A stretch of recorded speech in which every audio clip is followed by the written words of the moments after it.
Yo la team, alors j'espère que vous allez bien, que tout se passe pour le mieux pour vous. Alors dans cette vidéo, on va faire assez rapide. On va revenir rapidement sur le calendrier. J'ai pas fait la vidéo hier parce qu'il n'y avait pas grand-chose hein, dans les calendriers. Et donc, on va parcourir ça rapidement pour voir un peu ce qui est intéressant, ce qu'on peut avoir d'intéressant cette semaine. Il y a de bonnes données économiques et donc tout de suite on rentre dans le vif du sujet. Mais comme d'habitude, avant de commencer, n'oublie pas de liker et de t'abonner, ça fait plaisir et ça donne la force. Et donc on va faire un petit tour par rapport à ce qu'on a eu hier. L'élément le plus intéressant, c'était l'ISM manufacturier. Alors, je vais vous montrer ça. Voilà, ici le marché s'attendait à ce qu'on rebondisse à 49,5, voilà, mais on est sorti à 48,5. Ça, c'est la métrique globale. Sinon, ici, la métrique emploi et nouvelles commandes, on a vu que c'était à la hausse.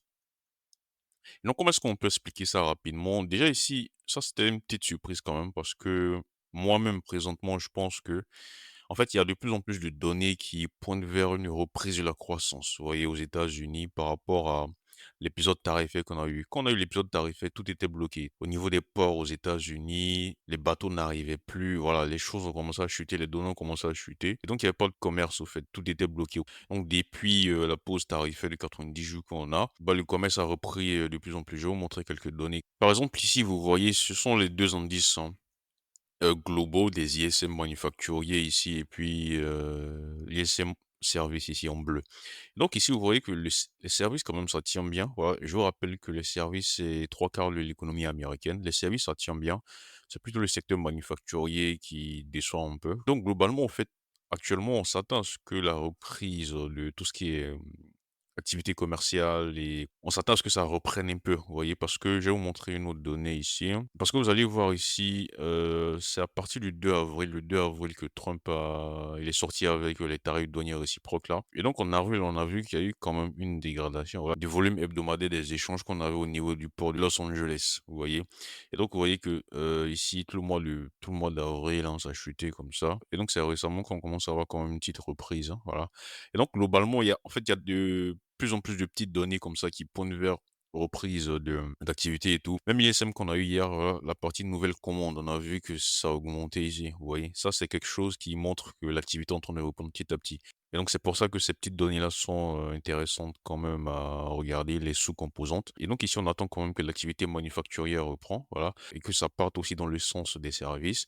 Ensuite, au niveau de l'inflation, faut dire aussi qu'aux États-Unis, présentement, il y a de plus en plus de données aussi, qui pointent aussi vers, la reprise de l'inflation. Voilà, il y a ce qu'on appelle des indicateurs avancés. Ici, par exemple, voici l'an 2, c'est la truflation. Ici, on a vu que depuis tout le mois de mai, voilà, l'inflation, que Truflation donnait, on a vu que ça a augmenté tout le mois de mai. Voilà, c'est récemment qu'on a quand même eu une petite chute, mais on a vu que l'inflation a augmenté.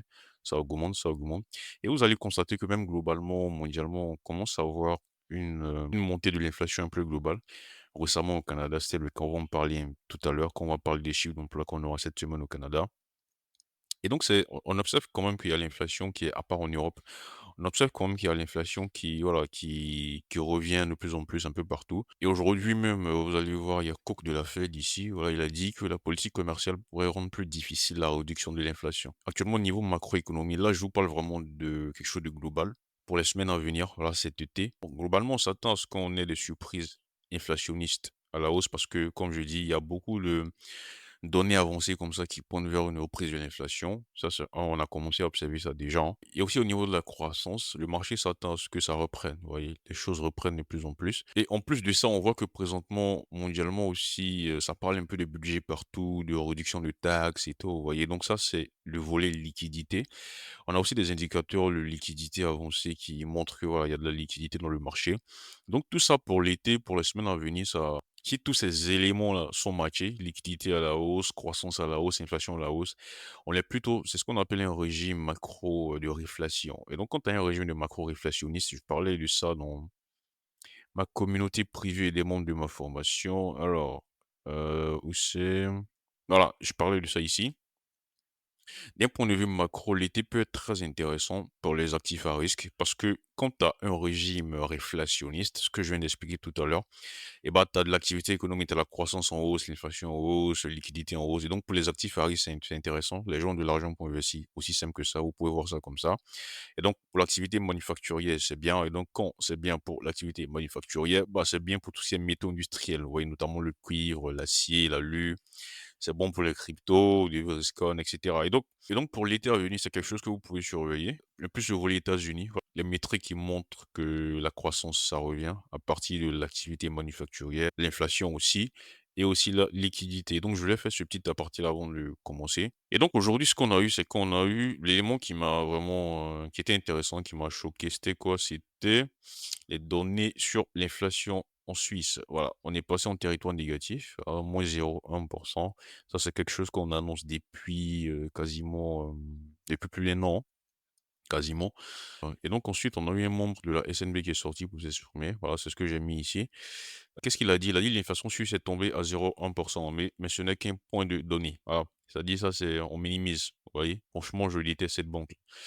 Il a dit: «Les périodes de prix inférieurs à 0 se sont produites lorsque le CHF était fort». Ça, on le sait. Ça, on le sait, il enfonce des portes ouvertes. Ça, on le sait. C'est pour ça qu'on veut que vous interveniez pour calmer cette force-là. Mais on ne voit pas ça concrètement et bien, vous voyez? Et agressivement. Et donc personnellement, je suis en retrait du franc suisse, voilà. C'est ce que j'ai mis ici. Encourage cette devise, c'est tellement malsain. Quand je vois ce genre de choses, je reste tout simplement en retrait de la devise. Donc présentement, je suis en retrait du franc suisse, aussi simple que ça.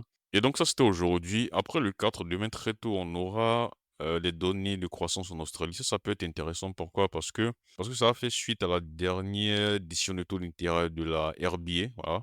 Ici, évidemment, présentement, mon biais sur le dollar australien, c'est baissier. Quand je parle de biais, je parle de politique monétaire. Voilà, si on se base sur les fondamentaux purs de la devise, je suis baissier.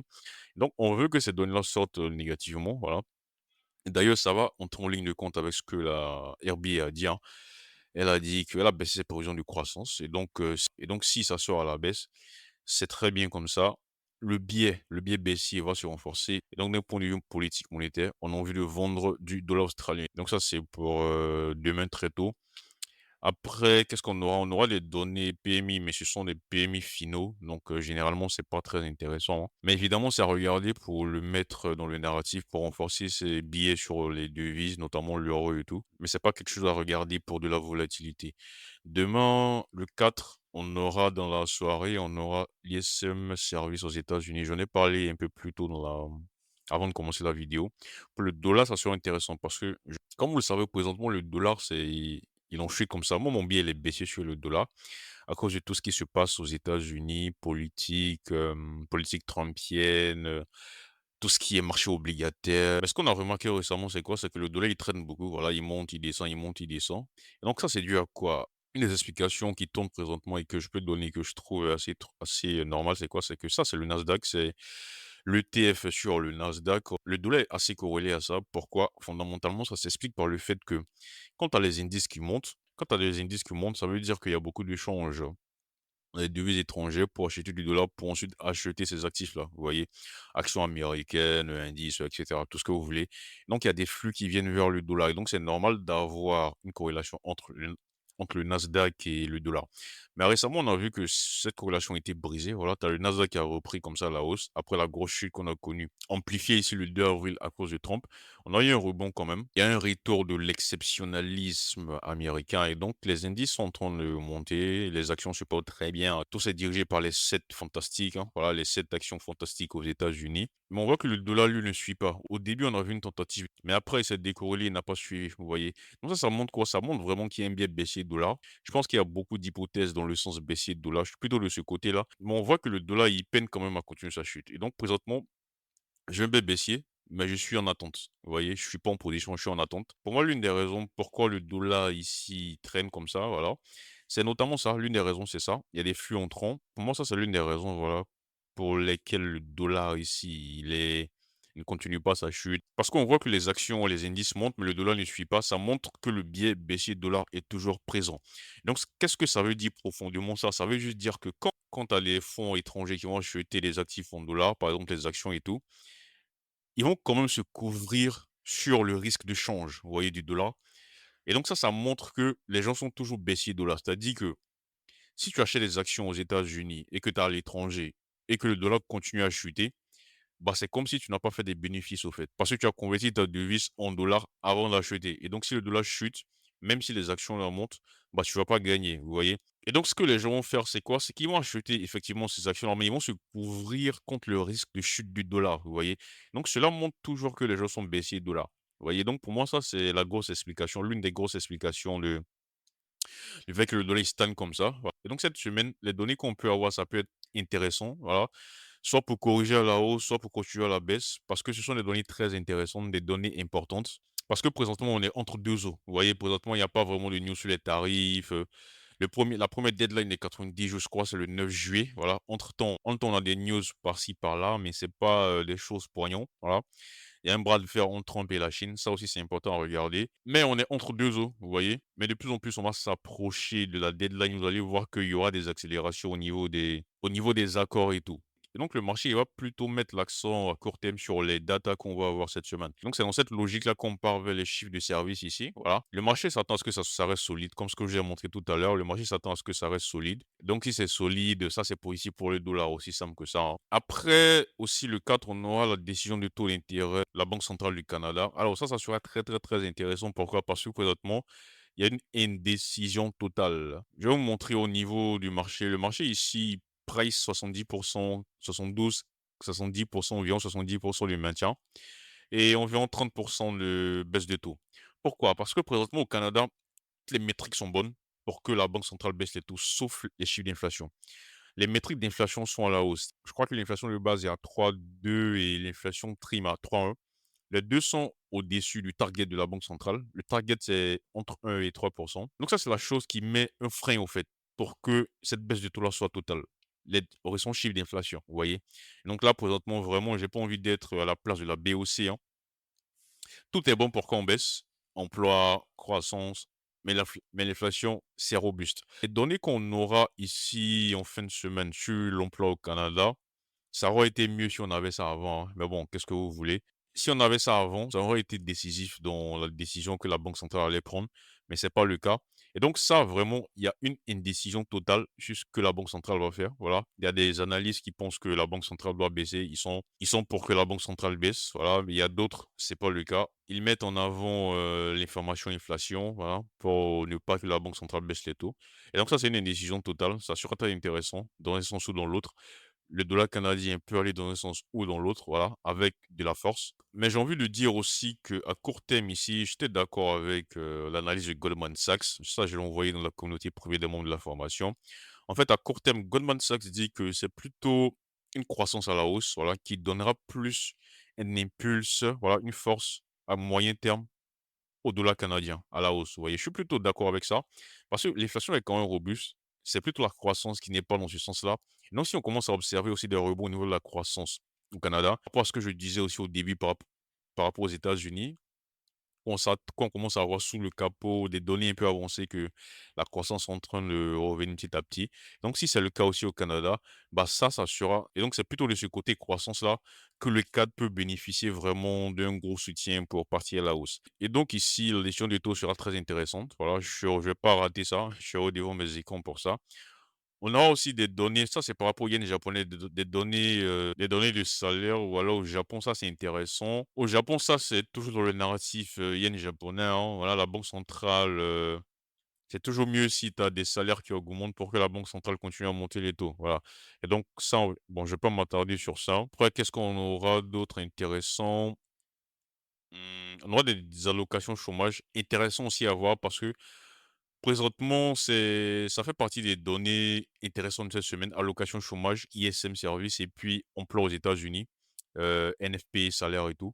En fait, l'emploi aux États-Unis, comme je dis, c'est l'un des derniers éléments que si ça se dégrade, la Fed sera obligée d'intervenir. Et donc, le marché va beaucoup scruter ça. Comme je vous ai dit aussi, présentement, on est entre deux eaux. Et donc, le marché va s'accrocher forcément à quelque chose pour se positionner à court terme sur le dollar américain. Et donc, ces données d'emploi-là seront très, très, très scrutées, notamment les allocations chômage et le NFP avec les salaires, qu'on aura le vendredi. Et donc, je vais partir directement sur les données d'emploi qu'on aura le vendredi. Alors ici, il y a un gros range, hein. Le marché n'a aucune idée des chiffres qui vont sortir ici. Regardez le range de forecast, c'est trop. Entre 75 000 et 190 000. Et donc, c'est pas la peine de chercher à spéculer. On peut lire quand même des papiers, des institutions et tout pour essayer de voir leur avis parce que eux, ils vont bien sûr faire le forecast. C'est à eux qu'on demande pour faire ces prévisions-là. Donc, on peut lire les arguments qu'ils donnent ici et là pour ces chiffres d'emploi-là. Mais ici, c'est moi, je vais pas du tout chercher à forecast ça, pas du tout. Je vais plutôt regarder ce qui va sortir pour mettre ça dans le narratif dollar et ensuite essayer de me positionner. C'est aussi simple que ça, hein. Aussi simple que ça pour moi, voilà. J'ai parlé des chiffres ici du Canada. On aura aussi la décision du taux de la BCE, j'ai oublié de parler de ça. On aura aussi la décision du taux de la BCE le 5. Le marché est déjà positionné pour, voilà, le marché est déjà positionné quasiment pour les 25 points de base. En fait, présentement en Europe, c'est comme si c'est le paradis. Présentement, les données d'inflation, les 2 métriques, de base, la métrique globale et de base, les 2 sont même plus bas que ce que la BCE a projeté, voilà. Et donc on s'attend à ce que l'inflation en Europe soit stable, hein, voilà. Il y a pas de problème et donc la banque centrale va baisser les taux, il y aura rien, il y aura pas de réaction. C'est plutôt après ce qui sera intéressant, c'est plutôt de voir ce que madame Lagarde va dire après et tout, mais on ne s'attend pas vraiment à quelque chose d'intéressant. Cette semaine, la décision du taux de la BCE, c'est pas du tout quelque chose sur lequel je vais m'attarder. Bien sûr, je vais suivre en tant que fondamentaliste, il faut toujours rester au courant de ce qui se passe. Mais c'est pas sur ça que je vais me baser pour me positionner sur l'euro, pas du tout. Je pense pas qu'on va apprendre quelque chose de nouveau dans cette réunion-là, mais quand même important de regarder. C'est plutôt la décision de taux qu'on aura au Canada qui sera intéressant pour moi. Et donc, j'espère que cette vidéo était assez claire. S'il y a des questions, n'hésitez pas à la laisser en commentaire. On se retrouve le samedi pour une vidéo sur les commodités. Sur ce, ciao.